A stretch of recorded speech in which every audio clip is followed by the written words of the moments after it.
muchas gracias. Te damos esta mañana. Te alabamos y te bendecimos. Y decimos Hosana, Hoshana, Hosana en las alturas. Gracias te damos. Hosana significa salve. Salve, oh Rey. Gracias, Señor, te damos esta mañana y te bendecimos. Oramos por los diezmos, las ofrendas que han sido traídas, Señor. Pedimos que siempre bendigas al dador alegre. Te pedimos todo el nombre de Jesús, en el nombre de Yeshua. Amén. Gracias. Bueno, esta mañana vamos a seguir con nuestro estudio en la epístola a los Romanos y vamos a terminar el capítulo 10 de Romanos. Y es importante que desde que empezamos el capítulo 9, 10 y 11, que comprendamos el contexto, ¿verdad? Para poder de veras comprender las Escrituras y dividirlas como debemos de leer los capítulos, las porciones en su contexto, ¿verdad? Los escritores escribieron en un cierto tiempo, a una cierta audiencia, en una cierta cultura y un cierto contexto. Y cuando estudiamos la Biblia es importante que comprendamos esas cosas para poder llegar a ver qué es lo que estaban escribiendo realmente, qué era lo que los escritores querían decir. Eso se llama exégesis, ¿verdad? Cuando estudiamos el texto, las escrituras, para encontrar su significado. Hay otro método de estudio que se llama eisegesis, donde se da mucha libertad para realmente sacar lo que la persona que está estudiando quiere, pero si de veras vamos a hacer una examinación de exégesis, tenemos que estudiar lo que dice el texto, el contexto. Y claro, de las escrituras salen muchas enseñanzas, pero es muy importante que primero esté uno anclado en el contexto de lo que estamos leyendo. Y lo que hemos estado estudiando es el corazón quebrantado de Pablo al Israel rechazar el evangelio de Jesús, de Yeshua, ¿verdad? Hasta dijo él que si fuera posible yo mismo quisiera ser condenado para que Israel recibiera el evangelio, ¿verdad? Palabras muy fuertes, pero era muy sincero. Y vamos a seguir con nuestro estudio tomando este contexto, manteniéndolo en mente, pero también vamos a ver algunas enseñanzas que sale de eso. Uno de los retos más grandes para un predicador, una persona que enseña o expone la palabra, es estudiar las escrituras, comprender el contexto y sacar los principios eternos contenidos en ese contexto y aplicarlos a los tiempos de hoy, a nuestros tiempos. Ese es uno de los retos grandes, porque la palabra de Dios tiene que ser aplicable, tiene que ser práctica, ¿verdad? No nomás es algo bonito que estudiamos religioso y no tiene nada que ver con nada. No, los principios bíblicos debemos sacarlos y aplicarlos a nuestras vidas, ¿verdad? La palabra de Dios es eterna. Dice la palabra de Dios que los cielos y la tierra pasarán, mas mis palabras no pasarán. Son eternas. Entonces tenemos que aprender a estudiar la Biblia, estudiar el contexto, ver a los autores cuando escribieron, a qué audiencia se dirigían y qué es lo que querían decir, qué es lo que dijeron. Y luego tomar esos principios eternos y aplicarlos a nuestras propias vidas. Ok, vamos a empezar. En la segunda parte del capítulo 10 de su carta a los Romanos, Pablo explica cómo la mayoría del pueblo de Israel ha rechazado el mensaje del evangelio de Jesús, Yeshua, el Mesías. El dolor que Pablo sentía por el rechazo de Israel era muy notable. Entonces, por eso intitulé este mensaje, No todos creerán. No todos creerán. Pero como veremos después, el rechazo de Israel será solamente por un periodo de tiempo, no va a ser para siempre. La Biblia nos enseña que algún día un remanente de judíos recibirá en su totalidad a Jesús, a Yeshua, como su Mesías. Cuando digo lo recibirán como su Mesías, quiero decir, lo recibirán como su Salvador, ¿verdad? Mesías viene del hebreo Mashiach, que significa el ungido de Dios. Entonces, cuando uno dice que Jesús es su Mesías, quiere decir que, que han hecho el ungido de Dios su Mesías y por lo tanto su Salvador. Es importante que comprendamos eso. Durante la parte final de la gran tribulación, pueden leerlo a los profetas Zacarías, y cómo Jesús va a regresar y va a salvar a este remanente cuando toda esperanza sea perdida, cuando parece que van a ser muertos. Jesús mismo va a regresar en su segunda venida y los va a rescatar. Es también importante que entendamos que el rechazo de Jesús por parte de los judíos abrió la puerta para que los gentiles también tuvieran acceso a la salvación. Entonces, la palabra de Dios dice que habla, me parece que en Apocalipsis, de cuando se cumpla el número de los gentiles. Entonces, ahora, en este tiempo, los judíos han rechazado en su mayoría a Jesús, no todos, y lo que está pasando es que Jesús está trayendo a su iglesia el número de los gentiles que han de ser salvos. Cuando ese número se cumpla, ¿verdad?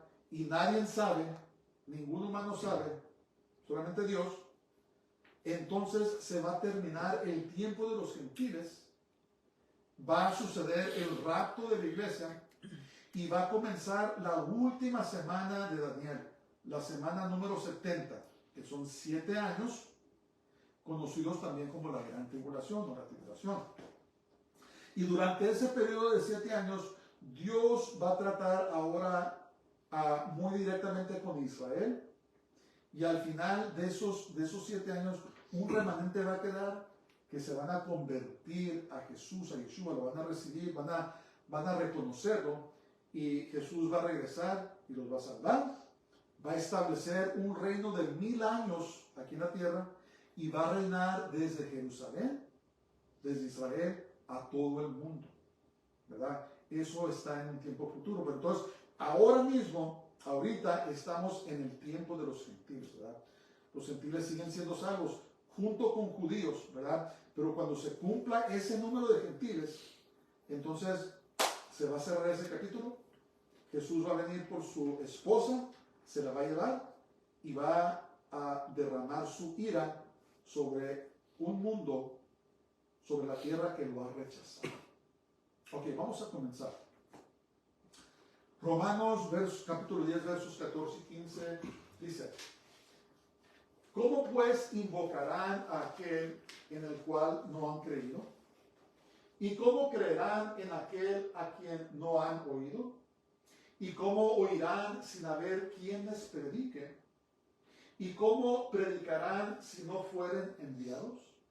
Como está escrito: cuán hermosos son los pies de los que anuncian la paz, de los que anuncian las buenas nuevas. Entonces, escriban tus papeles. En el versículo 13, el anterior, Pablo afirma que el que clamare al nombre del Señor será salvo, ¿verdad? Y será que el que clamare al nombre del Señor, el nombre de Jesús, de Yeshua, será salvo. Ok, eso afirmó. Pero dice, pero ¿cómo van a invocar en aquel que no han creído? ¿Cómo pueden ser salvos, en otras palabras? ¿Cómo creerán en aquel de quien no han oído? ¿Y cómo irán sin haber quien les predique? Dijo, ¿será que todo el que clame en el nombre del Señor será salvo? Pero ¿cómo van a clamar a Él si no han oído de Él? Es lo que estaba diciendo Pablo, ¿verdad? Por eso Pablo predicaba. Si ustedes leen el libro de los Hechos, se van a dar cuenta que Pablo tenía un patrón en el Evangelio. Cuando llegaba a un pueblo, lo primero que hacía era que iba a las sinagogas de los judíos y les predicaba. Y en su gran mayoría, con pocas excepciones, lo rechazaban y lo echaban para afuera. Entonces iba a los gentiles. Por eso digo, no me avergüenzo del Evangelio, porque es poder de Dios para salvación, para todo aquel que cree. Dice, primero al judío y también al gentil, o el griego, al gentil. Y por eso escribió eso, como dice, ¿cómo lo van a recibir? ¿Cómo van a hacer a Jesús su Mesías si no han escuchado de él? Entonces, en el verso 14, Pablo hace esta serie de preguntas. Y recordemos, al estudiar esto, que el contexto es el rechazo de Israel al Evangelio. Entonces, ¿qué está haciendo Pablo aquí? Pablo está afirmando la importancia de predicar el Evangelio, ¿verdad? Ahora, la pregunta es, ¿qué es el Evangelio? ¿Qué significa el Evangelio? En griego es la palabra euangelo, o ángelos, que significa buenas noticias.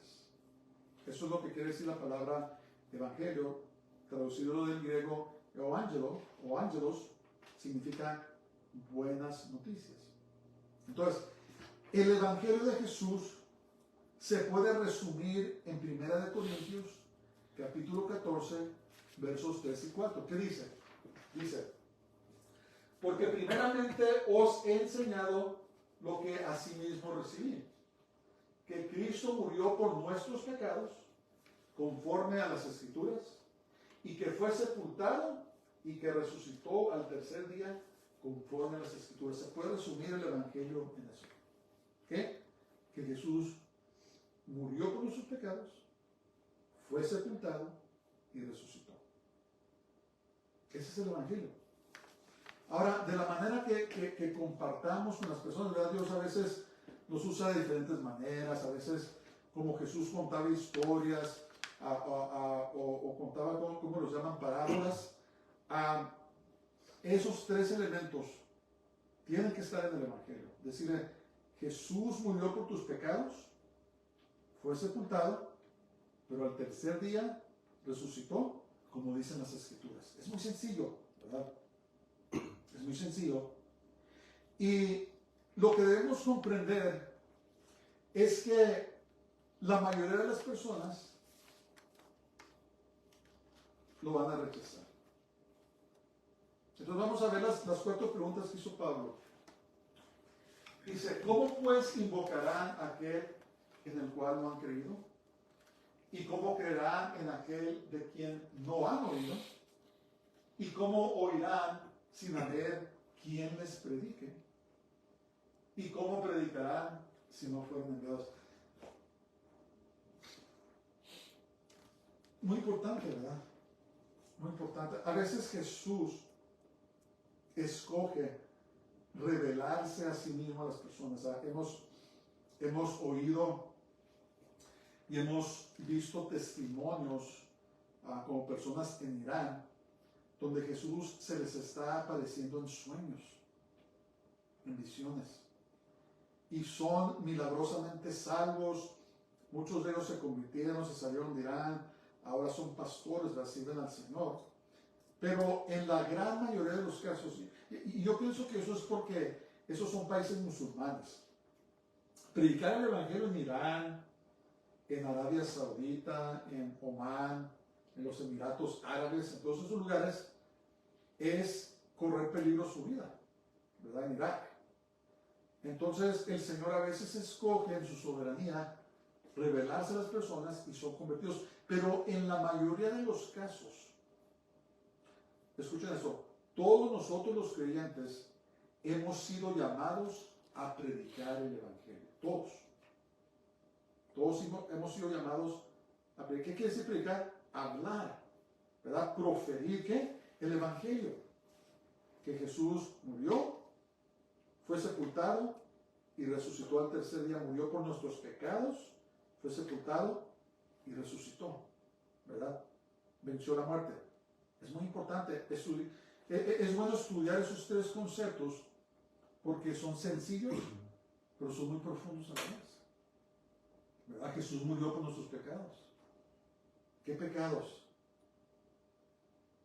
Pues las mentiras, las brujerías, las contiendas, la inmoralidad y perversidad sexual, las brujerías, las hechicerías. ¿verdad? Todo lo que es pecado, que es definido en la Biblia, Cristo vino a pagar ese precio. Y luego fue muerto, fue sepultado, estuvo en una tumba por 3 días, ¿verdad? Pero al tercer día resucitó.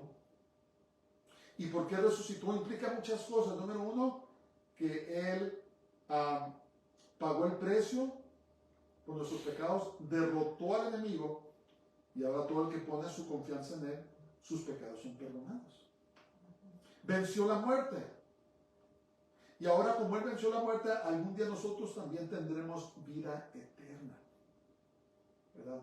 Tiene muchas implicaciones cuando estudiamos eso. Es muy sencillo, pero a la vez es muy profundo. Y otra implicación de que resucitó, Él nos dijo que tiene un lugar preparado para nosotros, ¿verdad? Nos vamos a ir a un lugar de belleza indecible. Y vamos a vivir con el Señor para siempre. Implica mucho, pero eso es el Evangelio.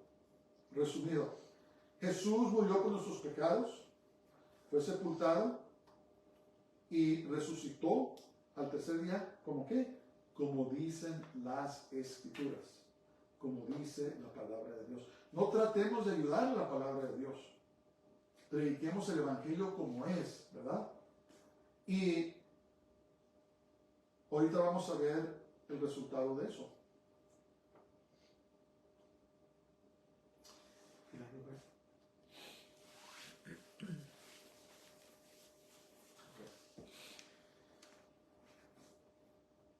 Tenemos la responsabilidad de predicar el Evangelio de salvación a las personas. Tenemos que hablarles de Jesús, ¿verdad?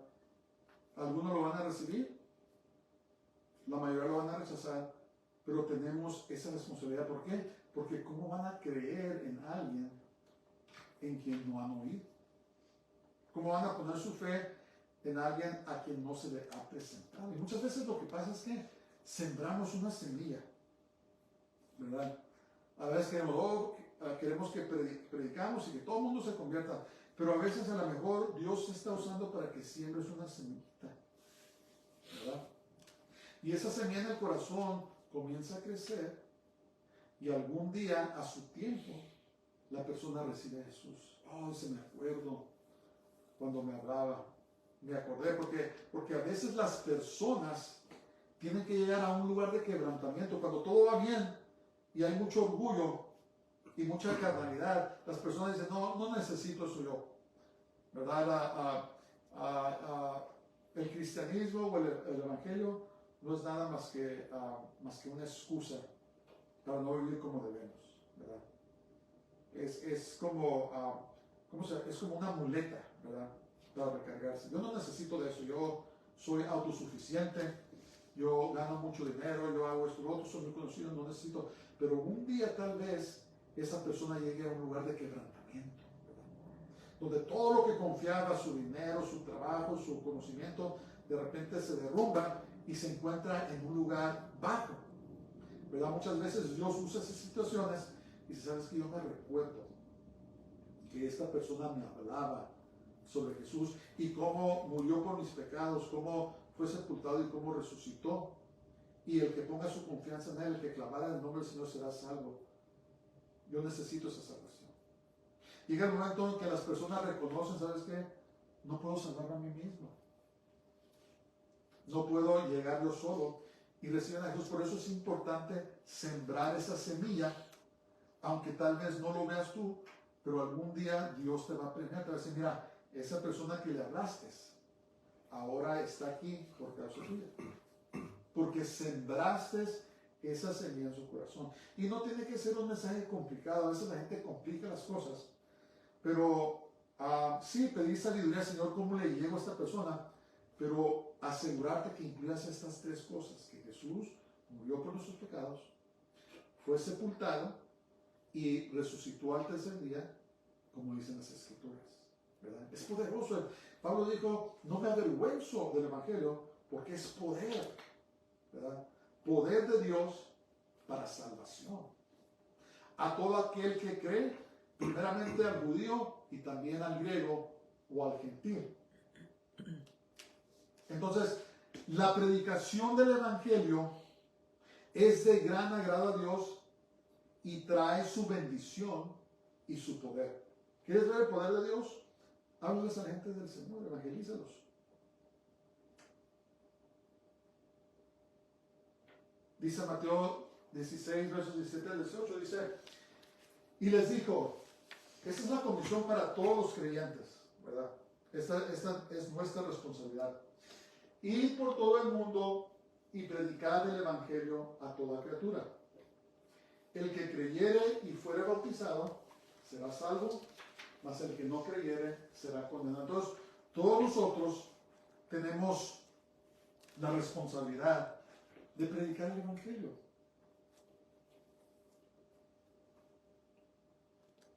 Ahora, otra cosa que es importante comprender.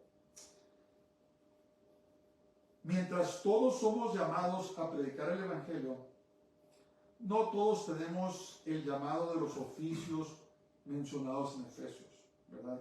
Vamos a ver, ¿cuáles son? Dice, Efesios 4:11 dice, y él mismo constituyó a unos apóstoles, otros profetas, otros evangelistas, otros pastores y maestros, ¿verdad? Dice, ¿qué dice? A unos, no todos. Entonces, mientras todos tenemos la responsabilidad de predicar el evangelio, de compartir a Jesús con la gente, no todos fuimos llamados a ser pastores, o evangelistas, o apóstoles, o profetas. No todos fuimos llamados a irnos a la India o de misioneros a predicar. No todos tienen ese llamado, pero todos tenemos el llamado, la comisión de predicar a Jesús.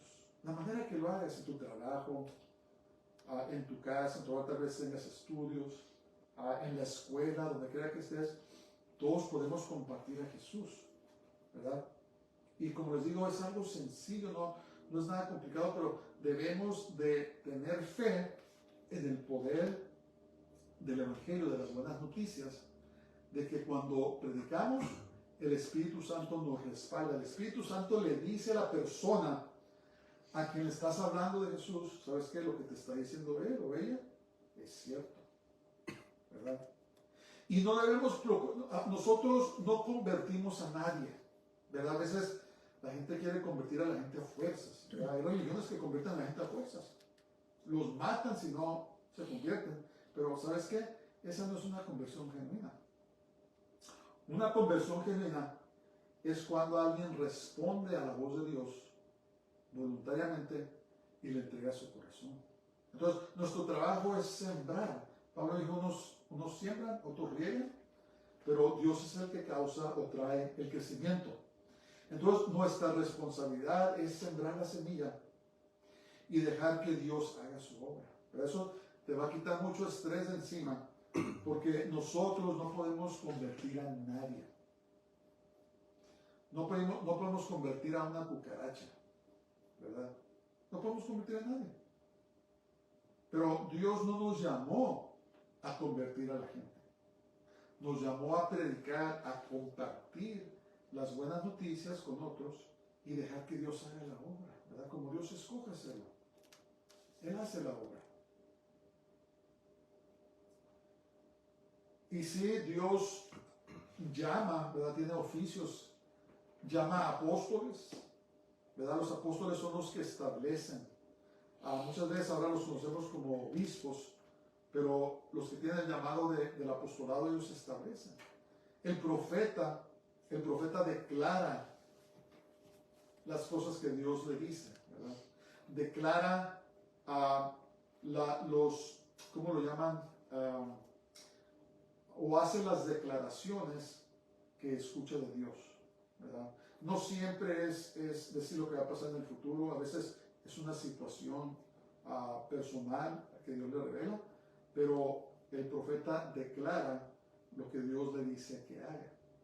Los pastores cuidan, alimentan a la grey, ¿verdad? Les hablan la palabra de Dios para que crezcan las ovejas. Los evangelistas proclaman el evangelio del Señor y muchas veces Dios los manda por todos lados a hacer eso. Y finalmente los maestros enseñan también la palabra de Dios. Hay algunos que dicen que pastor y maestro van juntos, ¿verdad? Porque para ser pastor tienes que tener el don de enseñar. No estoy seguro, pero si son separados o juntos, el pastor y el maestro alimentan a las ovejas de acuerdo a la palabra de Dios. Les enseñan la palabra de Dios. Ok. Vamos a ver ahora versos 16 y 18. Dice: mas no todos obedecieron al Evangelio, pues dice Isaías: Señor, ¿quién ha creído nuestro anuncio? ¿Quién ha creído nuestro anuncio? Así que la fe es por el oír, y el oír por la palabra de Dios. Pero digo, ¿no han oído? ¿No han oído? Antes bien, por toda la tierra ha salido la voz de ellos, y hasta los fines de la tierra sus palabras. Entonces, escriben sus papeles. Aunque los israelitas escucharon el Evangelio, no todos creyeron. Aunque los israelitas escucharon el Evangelio, no todos creyeron. Pregunta Pablo, ¿no han oído? Dijo, antes bien, por toda la tierra ha salido la voz de ellos, y hasta los fines de la tierra sus palabras. En otras palabras, los judíos sí escucharon el Evangelio. Los israelitas sí escucharon el Evangelio. Entonces, la fe para creer en el Evangelio viene exclusivamente por la predicación del Evangelio. ¿Verdad? En este mundo hay mucho conocimiento. Mucho conocimiento. Ahora está tan avanzado el conocimiento que hasta están creando programas de computadora que lo llaman inteligencia artificial, que han llegado al punto donde han creado programas que aprenden por sí mismos, que supuestamente escuchan, les dan información y aprenden a hacer decisiones por ellos mismos. Hay inteligencia artificial en la militar, en aviones, en robots, en muchas cosas, ¿verdad?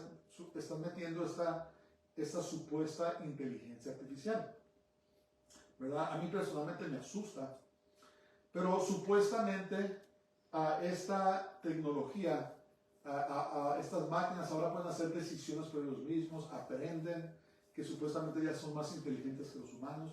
Pues no sé, pero mi punto es este: hay mucho conocimiento en la tierra ahora. Conocimiento médico, ¿verdad? Sabemos ahora cosas de nuestros cuerpos que no sabíamos antes. Han desenvuelto el ADN de la persona, lo han codificado, lo han puesto en programas y ahora pueden observar toda la composición del ADN del ser humano. ¿Verdad? Hay avances en las leyes, en construcción, ¿verdad? Ahora están haciendo construcciones en el mundo que te dejan con la boca abierta, ¿verdad? Esos edificios que hicieron en Dubái, el edificio más alto del mundo, ¿verdad? Puentes, tecnología, ¿verdad? Conocimiento para infraestructura y tantas cosas, tanto conocimiento que hay. Pero ¿sabes qué? Todo ese conocimiento es en vano si no tienes el conocimiento de la salvación de tu alma, ¿verdad? Todo ese conocimiento nunca te puede llevar a la salvación. ¿Por qué? Porque el camino que Dios hizo para el hombre es por Jesús. Y para que el hombre conozca a Jesús, nos dio el Evangelio, las buenas noticias de salvación. Entonces, el conocimiento más importante que las personas puedan llegar a tener en este mundo, ¿cuál es? Es el conocimiento del Evangelio. ¿Por qué? Porque entonces, cuando recibes a Jesús, recibes el Evangelio, tienes vida eterna. ¿Verdad? Está escrito en las Escrituras: ¿de qué aprovechará el hombre si, ¿cómo dice? Si ganara todo el mundo, pero pierde su alma? ¿De qué te sirve? ¿De qué te sirve tener 100 billones de dólares? ¿Cómo sería eso en Latinoamérica? 100,000 millones de dólares. ¿De qué te serviría si al final pierdes tu alma? No te lo vas a llevar. ¿De qué te sirve si eres la persona más poderosa del mundo, pero pierdes tu alma? ¿De qué te sirve si tienes todo el conocimiento del mundo y todo el mundo mira hacia ti como una referencia, pero al final pierdes tu alma? No. Lo más importante, el conocimiento más importante que podemos tener en este mundo es el Evangelio. La salvación de nuestras almas por medio de Jesús, por medio de Yeshua. ¿Por qué? Porque en Él tenemos la vida eterna. ¿Verdad? No importa si tenemos mucho o poco, no importa. Al final de cuentas, nos vamos a ir con el Señor a vivir eternamente. ¿Y sabes qué? Nos esperan grandes riquezas. Esas riquezas que el mundo anda buscando aquí en la tierra y que venden su alma a veces hasta el diablo por obtenerlas, algún día Dios nos las va a dar gratuitamente. Y sabes que va a ser eterno. Vamos a tener una mansión en el cielo, nos está esperando. Vamos a tener coronas, ¿verdad? Llenas de joyas, de piedras preciosas. Vamos a vivir en una ciudad hecha de oro, de piedras preciosas. Sus cimientos son de piedras preciosas, cosas indecibles. ¿Y sabes qué? Nadie nos los va a poder quitar y lo vamos a tener por la eternidad. Pero lo más importante, vamos a estar con Jesús, con nuestro Dios, por toda la eternidad. Por eso es que por eso Pablo dijo, ¿sabes qué? Mira, Pablo tenía mucho conocimiento, él era equivalente a un doctor en letras aquí en estos tiempos con muchos grados, 4 o 5 doctorados. Era un hombre sumamente lleno de conocimiento y muy inteligente. ¿Y sabes lo que dijo? ¿Sabes qué dice? Lo tengo todo por basura comparado a mi servicio al Señor. ¿Por qué? Porque llegó a comprender que todo eso no lo salva. Llegó a comprender que todo eso es temporal. Llegó a comprender que la predicación del Evangelio era lo más importante y que tenía una gran recompensa cuando pasara de esta vida. Es lo mismo nosotros, ¿verdad? Somos gente sencilla, no somos sofisticados, pero ¿sabes qué? Tenemos lo más importante en nuestras vidas, que es la salvación por medio de Jesús. Hemos recibido el Evangelio y esto es lo que salva nuestros corazones, nuestras almas, y el Señor quiere que lo compartamos. Entonces, ¿qué está diciendo Pablo aquí? ¿Sabes qué? ¿No han oído el Evangelio de los judíos, los israelitas? Sí lo oyeron. Fue predicado por todo el imperio romano en esos tiempos y especialmente en Israel y en Jerusalén, pues ahí nació. Lo que ahora llamamos cristianismo, ahí nació en Jerusalén. Claro que con el tiempo fueron la mayoría de gentiles los que lo recibieron, pero ahí nació, en Jerusalén, en Israel. Entonces Pablo afirma que efectivamente sí se le predicó el Evangelio, pero nos damos cuenta, escuchen esto, que la mayoría de los judíos rechazaron el Evangelio, pero lo mismo se puede decir de los gentiles. La mayoría rechaza el Evangelio. ¿Por qué? Fíjense lo que dice Juan, capítulo 3, verso 19. Dice, y esta es la condenación, que la luz vino al mundo y los hombres amaron más las tinieblas que la luz, porque sus obras eran malas. Los hombres en su mayoría aman el pecado. Aman más las tinieblas que la luz. Y por eso es que no quieren nada que ver con Dios. Y si tienen un Dios hecho a su propia imagen y semejanza. ¿Verdad? Tienen a un Dios que no condena sus malas obras, que no condena sus pecados, que les dice, mira, haz eso, haz lo otro y estás bien. ¿Verdad? pero no quieren nada que ver con el Dios, el creador del universo, porque este Dios nos llama a cuentas. Y nos dice, tienes que apartarte de tu pecado y entregarte completamente a mí, cederme todo tu control. Y la gente no quiere hacer eso. No, yo estoy muy a gusto en mi alcoholismo, yo estoy muy a gusto en los placeres de este mundo, estoy muy a gusto en mi asiento de poder. Y estoy hablando también de los religiosos, hermanos, porque no todos los religiosos son salvos. Hay personas que están ahí porque tienen algún tipo de poder, pero como los fariseos, como las autoridades religiosas del tiempo de Jesús, no lo sueltan. Realmente no se han rendido al Señor porque han formado a un Dios a su propia imagen y semejanza. Eso es la definición de la idolatría. Sí, incluye adorar imágenes, pero también es que has creado a un Dios a tu propia imagen y semejanza y a Él es el que obedeces. Eso es idolatría. Entonces, no hay lugar para el Dios verdadero. ¿Por qué? Porque amaron a las tinieblas más que a la luz. Eso es la tristeza de la humanidad. Y el Señor lo llama condenación. Porque todo aquel que rechaza a Dios, que no se sujeta a Él, tiene un castigo horrible. Primero, cuando se mueren, se van al infierno. El infierno es como una cárcel, ¿verdad? Cuando una persona comete un delito aquí en Estados Unidos, primero los llevan a la cárcel. Y en la cárcel están esperando que los lleven a la corte, al tribunal, para darles su condenación. Y después que les dan su condenación, los años que les dan, entonces los mandan a la prisión. Y el infierno es como una cárcel, los llevan allí hasta que no se decrete la sentencia final sobre las personas que están allí. Y cuando termine el tiempo, cuando llegue un gran juicio que la Biblia llama el juicio del gran trono blanco, dice que van a ser abiertos los libros.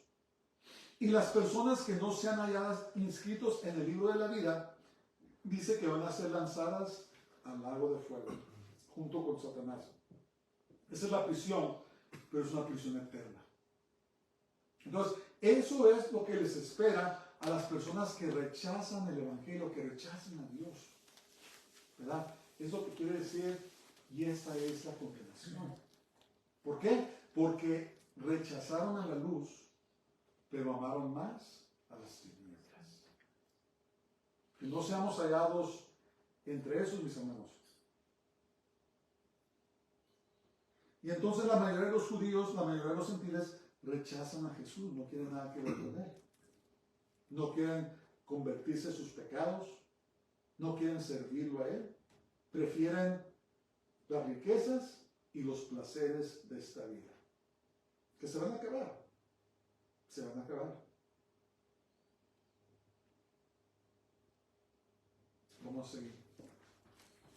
Dice, también digo, ¿no ha conocido esto Israel? Primeramente Moisés dice, yo os provocaré a celos con un pueblo que no es pueblo. Con pueblo insensato os provocaré a ira. E Isaías dice, resueltamente, fui hallado de los que no me buscaban, me manifesté a los que no preguntaron por mí. Entonces, escriben sus papeles. Desde un principio, Dios había planeado no solo salvar a los judíos, sino también a los gentiles. Era su plan.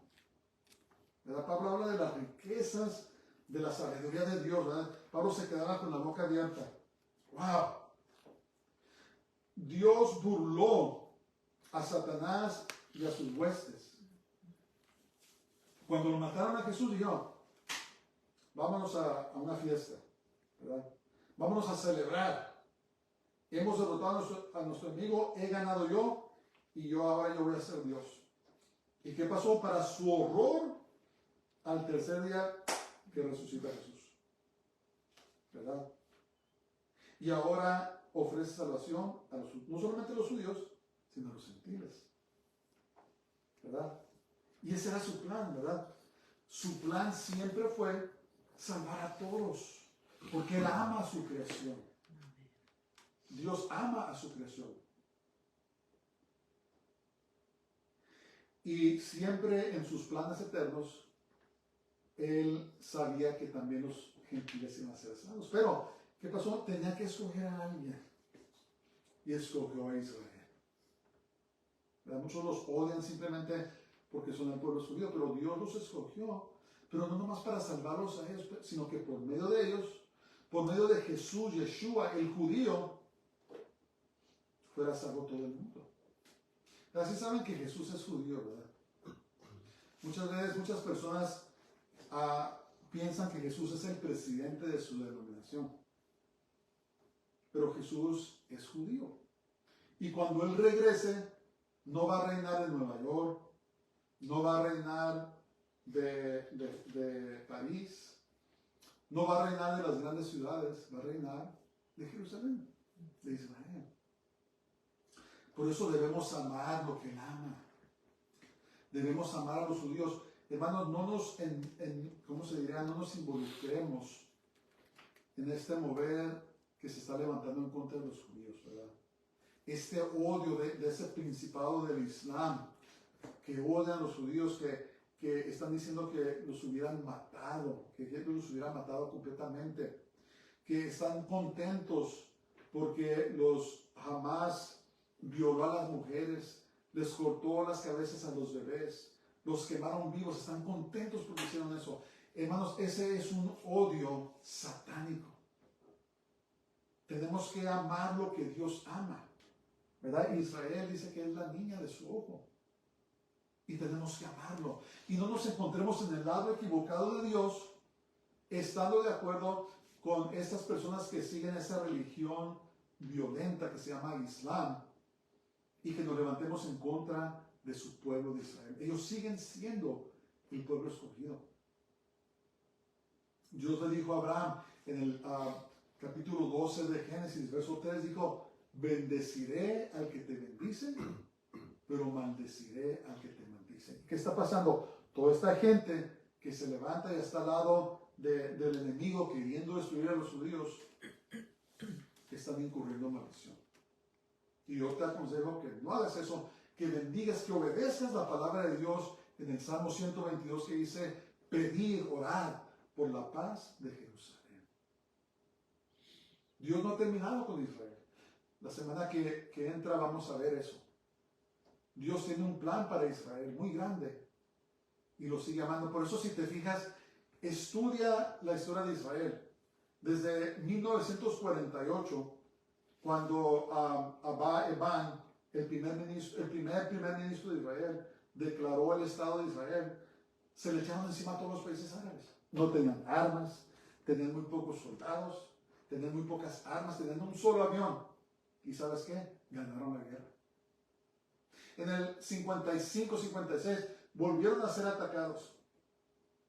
En el 67 volvieron a ser atacados. En el 73, en los años 80. ¿Y sabes qué?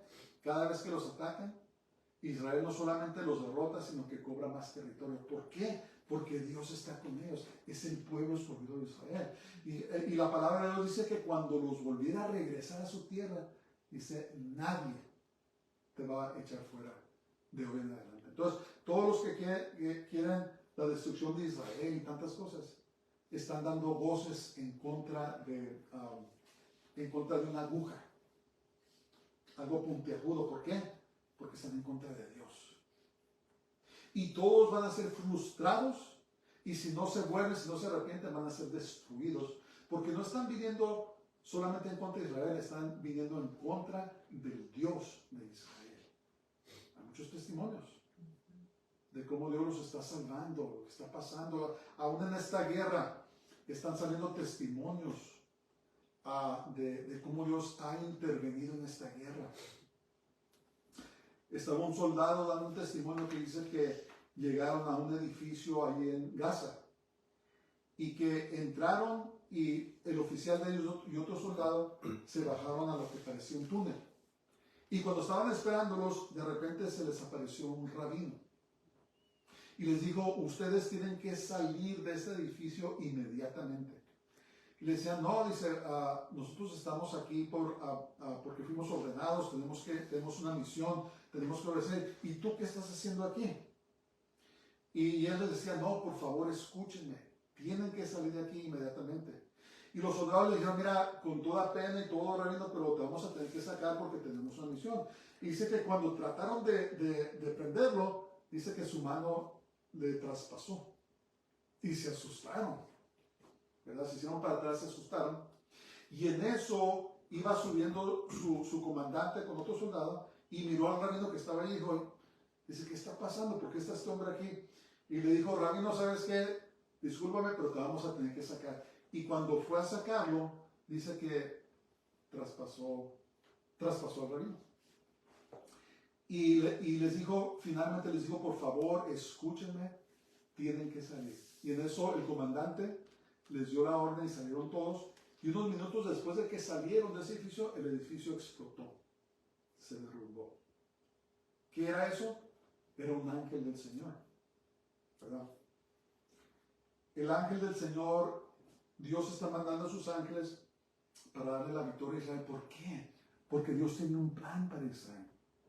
El hecho de que Israel exista en su propia tierra después de 2000 años de haber sido esparcidos por el mundo y que estén hablando su idioma natal, el hebreo, es un milagro. No hay ninguna otra cultura, ningún otro pueblo que haya sido desterrado por 2000 años de su tierra y que regrese y vuelva a restablecer su cultura. Solamente Israel. Consideremos eso, hermanos. No nos hallemos en el lado equivocado de Dios. Porque cuando estamos en el lado equivocado de Dios vamos a incurrir en maldición, pero si estamos a su lado, si amamos lo que Él ama, entonces vamos a recibir bendición. Amén. Cuidado con eso. Oren. También debemos orar por los árabes. Debemos orar por los palestinos. Están cegados con este odio que fue inculcado en ellos desde pequeños. Han enseñado videos donde desde que están en el kinder les dan rifles, ¿verdad? Y les enseñan a odiar a Israel y a los judíos. Dios los va a llamar a cuentas. Porque dice la palabra de Dios que cualquiera que hace tropezar a uno de estos pequeños, dice mejor le fuera que le ataran un molino en su cuello y le echaran al mar. Entonces todos esos que están corrompiendo y pervirtiendo a los niños, les espera un juicio terrible, ¿verdad? Entonces tenemos que orar, Señor, quita la venda de los ojos de los palestinos, de los árabes, para que puedan recibir el amor de Dios. Fueron enseñados a odiar, fueron enseñados a amar la muerte. Están enseñados a odiar y a amar la muerte, y lo han dicho. Lo único que tenemos que hacer es poner atención a las noticias. Fíjense a dónde llegan a mandar. Hay me parece que ahora o ayer, una mujer cuya vida de su bebé, una mujer palestina árabe, fue salvo su bebé porque le dieron el corazón de uno de los soldados que fueron muertos. Le hicieron un trasplante, el bebé, y sobrevivió. ¿Saben lo que dijo? Dijo, ¿saben qué? Nosotros los palestinos odiamos la muerte, pero Israel ama la vida. Y yo dije, oh, mira qué bueno lo que reconoció. Pero ¿sabes qué dijo? Después dijo, yo espero que mi hijo crezca y se haga un mártir para Islam. ¿Qué quiere decir un mártir en Islam? Alguien que va y mata a judíos, ¿verdad? Entonces, mi punto es este. Es un odio profundamente inculcado en ellos desde pequeños hacia Israel y el Dios de Israel. Oremos por ellos también. Oren por ellos. No debemos odiar a nadie, ¿verdad? No debemos dejar llevarnos por nuestras emociones. Tenemos que amarlos y decir, Señor, ¿sabes qué? Tú también moriste por ellos. Amas tanto a los palestinos y a los terroristas tanto como amas a Israel. Es lo que tenemos que entender. Por eso Dios dijo, ¿saben qué? Sus pensamientos no son mis pensamientos, ni sus caminos mis caminos. Dice, como está tan lejos el este del oeste y tan alto el cielo de la tierra, dice, he engrandecido mi amor. Dios nos ama, pero están cegados y debemos orar por ellos. Debemos orar por ellos. No caer en odio, porque el Señor no nos llamó a maldecir, no nos llamó a odiar, nos llamó a amar y nos llamó a bendecir. Que Dios nos ayude. Entonces, por medio de los gentiles creyentes, Dios provoca a celos a los judíos, pues ahora conocen a Dios y aún más que ellos, ¿verdad? Los gentiles ahora, especialmente acá en el occidente, hay un montón de Biblias, ¿verdad? De diferentes versiones. No me recuerdo cuántas en inglés, hay muchas. En español también. Hay montones de recursos, de comentarios bíblicos, de traducciones del griego al inglés y tantas cosas. ¿Y qué pasa con esto? Es que los judíos se sienten celosos.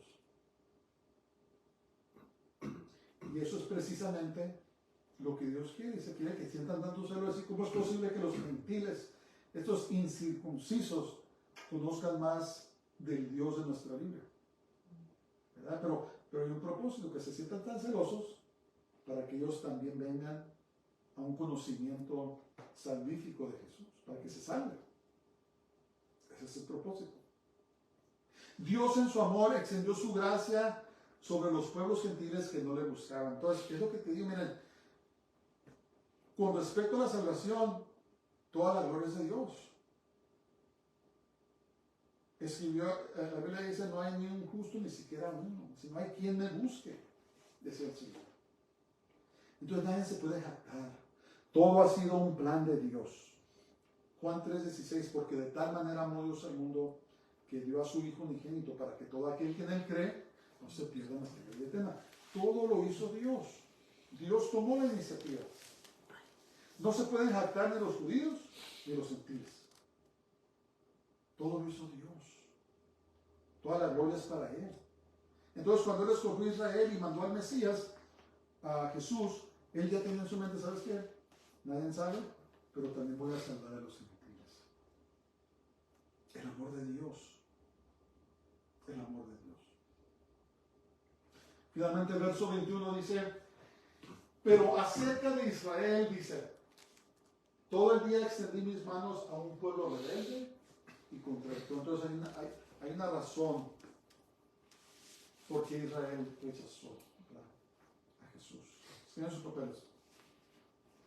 Dios mandó a Jesús directamente a Israel y después a los apóstoles, mas no le recibieron ni tampoco a su evangelio. No recibieron el mensaje de Jesús. Pero hay un propósito. ¿Cuál es el propósito? De que los gentiles también tuvieran la salvación.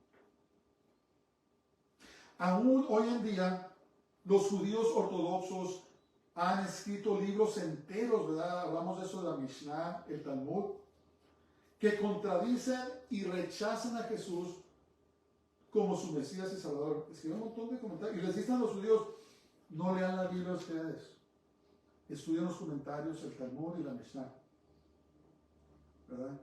Y hay un rabino que se convirtió al Señor, se llama Seth Porat, y él dice, ¿sabes qué? Esos escritos son satánicos. Tú le dices eso a un judío y te quiere matar. Pero digo, esos escritos del Talmud y la Mishnah, dice, son satánicos. ¿Por qué? Porque desvían a Israel de su verdadero Salvador, su verdadero Mesías, Jesús, Yeshua. Es cuando un judío comienza a leer las Escrituras y lee pasajes como Isaías 53, que se da cuenta, oye, espérame, de veras que el Mesías primero tuvo que venir a sufrir. Cuando leen el capítulo 9 de Daniel, dice, oye, este Mesías tenía que morir antes de que fuera destruido el templo. Entonces Jesús, Yeshua, tenía que ser el Mesías, ¿verdad? Oremos por él. Pídale, Señor, quítale la venda de sus ojos. Tanto como los árabes en su propia religión, los israelíes también están cegados. Están cegados. Y tenemos que pedir al Señor que remueva esas vendas y haga brillar la luz de su evangelio, el evangelio de Jesús, para que ellos puedan recibirlo, reconocerlo como su Salvador. Otra cosa que les dicen a los judíos, ni se les ocurra leer el Nuevo Testamento, el Berita Hadashah se llama, el Nuevo Testamento, ni se les ocurra, porque ese es el libro de los cristianos, es la Biblia de los cristianos. ¿Y sabes por qué? Porque si se ponen a leer, cuando leen Mateo, el primer libro del Nuevo Testamento, ¿qué es? Está la genealogía de Jesús. Y todos que son judíos, son hebreos, comenzando de Abraham. Y muchos que lo han leído dicen, oye, ¿sabes qué? Son judíos. Y cuando leen los evangelios, Mateo, Marcos, Lucas, con excepción de Lucas, Juan, los apóstoles, todos son judíos. ¿Sí? El enemigo ha cegado sus ojos y han rechazado el evangelio, pero es por un tiempo solamente. Lo vamos a estudiar con la ayuda de Dios. Vamos a comenzar el capítulo 11 de Romanos la semana que entra y vamos a ver que son mentiras que la iglesia sustituyó a Israel. Dios no ha rechazado a Israel. Dios tiene un propósito para su pueblo y lo vamos a estudiar con la ayuda de Dios. Conclusión. Aunque la mayoría de las personas no reciban a Jesús, tenemos la responsabilidad de predicar el evangelio. Dios o nos premiará o nos juzgará dependiendo si obedecemos o desobedecemos el llamado a predicar el evangelio. Padre, te damos gracias esta mañana. Te adoramos y te bendecimos y te exaltamos. Señor, ayúdanos a no avergonzarnos de tu evangelio. Vayamos a predicar. Oramos, Señor, esta mañana por la paz de Jerusalén. Te pedimos que todos los judíos, árabes y extranjeros en la tierra santa, que ellos conozcan a Jesús como su Salvador. Quita la venda de sus ojos, Señor, y haz brillar la luz de tu evangelio para que ellos conozcan a Jesús, a Yeshua, como su Salvador. Oramos por la destrucción de los enemigos de Israel y el derribamiento de Islam al catolicismo romano, y que los cautivos de esos sistemas falsos conozcan a Jesús, a Yeshua como su Salvador. Pedimos por sabiduría por los líderes de Israel para que lleven a cabo esta guerra, Señor, con éxito y que puedan destruir a esta organización terrorista jamás. Oramos por todos nuestros hermanos, que los protejas, que están peleando en la guerra. Y también, Señor, te pedimos por la protección de los inocentes, los israelíes y también los palestinos. Señor, quita la venda de los hijos de Ismael también, para que los hagas libres de ese odio, Señor, que tienen, y que ellos también proceden a la salvación. Tú también los amas a ellos. Te lo pedimos todo, lo pedimos todo en el nombre poderoso de Jesús, nuestro Mesías, Yeshua, el Santo de Israel, Yeshua HaMashiach, Jesús, nuestro Mesías. Amén. Dios bendiga a todos. Tengan una semana gloriosa, que las bendiciones del Señor sean sobre ustedes, y Shabbat Shalom. Shabbat shalom.